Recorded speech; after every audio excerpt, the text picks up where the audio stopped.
Thank you very much, Max, for the introduction. As you could see and hear already, HDR it's a very hot topic of interest, and not only that, but there is a synergy between various parties to capture, encode, process, communicate, color manage, and eventually output HDR content. And yeah, my presentation is about that. It's a rather long title so far. So, characterizing backlit media and HDR potential. So, emphasis here, it's a potential because this is like everything else, it's an ongoing research project, and of course, we have some findings that I'm going to show you today. So, over the years, of course, all the tools that were used for a regular printing application were also adapted to facilitate backlit print application. And the main idea here is that you need to identify a certain printing system, certain substrate, a certain ink, and eventually the necessary characteristics that will allow you to do this kind of print application. And then we have the so-called backlit metrology, where we actually measure color in the context of backlit. And one part of this equation is the light, because the backlit application as a print application is not only about printing, but it's also about the light that it's passing through the substrate. And this creates the stimuli that the observer is perceiving and adapting to it. And with the help of Digital Printing Working Group, which is a technical committee hosted by FOGRA, over the years there were several research projects that were aimed to explain and define the concept of standardization as tools and guidelines for measuring, profiling, and visual matching so-called transparent and translucent media. And this was integrated in what is called Process Standard Digital, basically an industrial procedure. I understood that some companies that are here today in the room are also adapted and certified by this methodology. And this allows the framework where this type of application can be very easily done by means of process control and allow the facility of reproducing color through this method. So the next natural concept was, well, it's HDR possible for such an application. Now, we have several considerations when we look at backlit print application. First of all, it's, the observer. So here we have the chromatic adaptation influencers like the light itself. So it's not only about the print. You have the same print and you have various type of light behind it, and the outcome is perceived differently, as you can see from the image on the screen. And not only that, but also the ambient light room has an impact on the perception of a backlit, because some substrates, for example, may have optical brightening agents, and they react to UV energy, and the observer will also perceive the change in the color of the substrate, in our case, the white. And backlit application as an output color gamut, it's quite different from, let's say, a reflective application, printing application, because the color gamut are much bigger, and the perceived dynamic range, it's also bigger than a regular, reflective application. Metrology, also very important. So typically for all the color management characterization part of the process, we employ spectral measurement, and there are several devices that allow us to capture this response. For example, the Barbieri Spectral FPQB, which is a D0 transmission device with capacity of capturing optical density up to 3. And as an alternative, there is also an X-Rite device, the I1 Pro T Plus, that it's measuring a little bit different. It's emission measurement. And this is very interesting because it allows capturing up to 5,000 nits. But of course, this is dependent on the light that it's put behind the measured content. There are also several specific considerations when it comes to backlit measurement. First of all, the measurement is taken with the substrate, initialized on the substrate. So the device itself, it's so-called calibrated on the white part of the substrate. And that it's, let's say, the absolute white of our backlit application, the 100-00 value.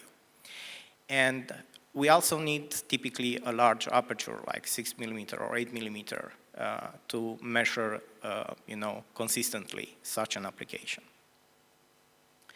Now, in terms of substrate, there are, of course, different, let's say, point of interest. First of all is the thickness of the substrate. Also, this substrate can be flexible or can be stiff or can be rigid. And each of these behavior, it's implying a certain adaptation to the metrological protocol. In general, the thicker the substrate is, the more difficult it becomes to be measured because you get straight light coming from outside, and also the substrate has an internal structure that will scatter the light in a different direction. Some material, they may not come, let's say, in their final physical appearance, like self-adhesive vinyl that it's translucent or transparent and it comes on a liner. So how do you measure that? You take it off from the liner and you put it on a transparent film that basically allow us to measure like any other, transparent, translucent substrate. Now, I already said that the light, it's a very big part of this equation. And when we look at various type of lighting technology, of course, the fluorescent tubes are no longer, a viable option. When it comes to LEDs, we have two different type of light boxes. One that has side illumination and one that has so-called backlit illumination. So there are bands of LEDs that are behind inside the light box, but behind the printed products. And each one of them have a different, spectral fingerprint. And this is influencing basically the perception of the illuminated printed product. And this is why the concept of measure as we see implies for backlit application that we put the substrate on the light box, and the measurement is done by initializing the device on the light coming from the light box and the substrate that is put on top of it. And when we look at the uniformity of these light boxes, we see that they are actually not that uniform. And this is also a challenge because the light box itself, it's having quite a big variation in luminance level. Then the observer will always adapt to the most luminous part of the light box, and the other parts that are much darker will create a less stimuli to the observer. And due to this, let's say, various things that I already presented, over the years, several color management methods were developed to accommodate various points of interest. So one of them was how we are going to match different printing combinations that are put on different light boxes, each one of their own characteristic. So a method was developed to facilitate the infusion of the spectral fingerprint of the light coming through the substrate into the characterization data set. And this allows basically us to create color profiles that will match this printing combination when put on different light boxes. I don't know what happened here.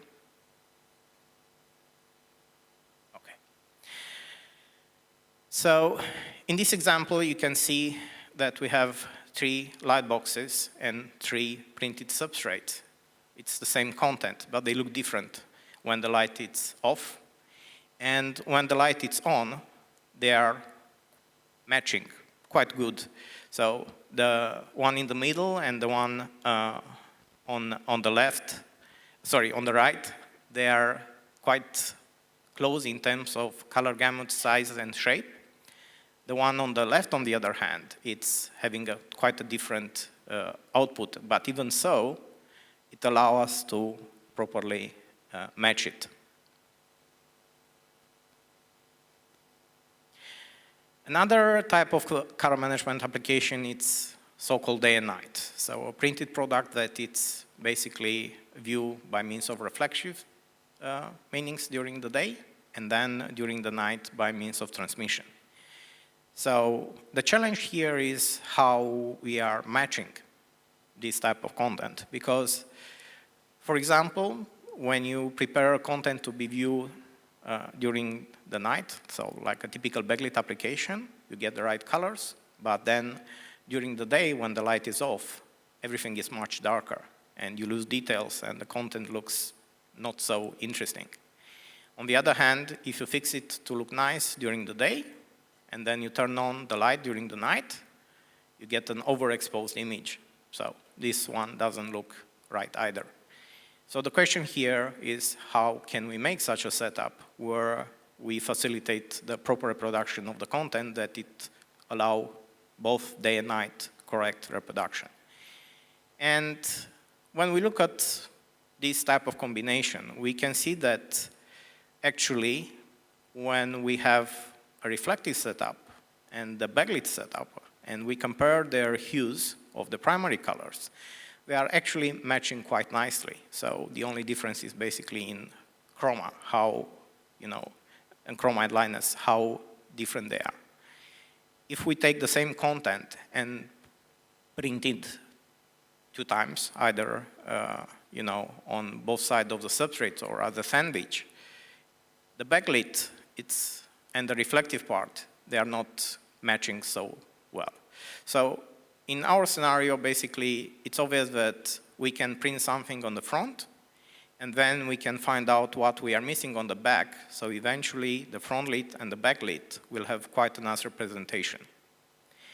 And in this example, we can do it directly at the process control part of our reproduction workflow, where we can say, okay, this is our aim, the backlit, pure backlit application, and then we take the reflective part and just measure it and see what is missing, and that part is what we print on the back, or the second layer in a sandwich printing.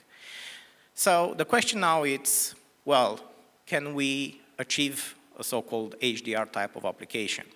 Well, you already saw that HDR is all about contrast, requires specific hardware, and for both capturing and display requires specific software to interpret the HDR content. And the question is, it is possible to replicate this for backlit printing application. So there was a discussion this spring inside the digital printing working group, and together with Professor Florian Süssel from Berliner Hochschule für Technik, we decided to have a look at this topic by means of measuring and evaluating what potential this printing application has for HDR content. So we spent 3 days in the Netherlands at one of our customers, Van Straten, that facilitate us access to printing system and all the necessary equipments for displaying and color manage and whatever was necessary to evaluate this combination. This is our, let's say, field pictures. As you can see, these are large format printing system, 3 meter, 5 meter, using printing technologies like UV or dye sublimation. And we did measurements over the output content done for this type of application. And the results were quite interesting. So the tools were like laboratory tools that allow us to measure the ambient light, to measure the luminance level of the output on the backlit. And we use an HDR display to, as our reference tool to understand exactly what's going on. And we saw that, yeah, backlit is nice. It's having the right contrast ratio and the right level, but eventually we learned that our, let's say, human visual system is very easy to be fooled, and the contrast ratio is much lower than expected. Even if the light box and the substrate on top of it, it's having higher luminance level than an HDR display, because the ink, it's limiting the optical density. We are not reaching the desired contrast ratio. So typically all the combination exhibits around 1 to 200 contrast ratio, and also the tone curve is different. So based from this experience, we said, okay, we can fix the so-called peak white, having the right LEDs combination to get the luminance level, but we need to find the necessary inks, especially the black ink, that will have an increased optical density. And here we learned that actually printing systems that have the white ink and have the capability of printing 3-layer sandwich or 5-layer sandwich can help a lot with this type of HDR requirements. And as of today, we are actually managed to increase the contrast ratio of the tested printing combination from 1 to 200 to almost 1 to 850.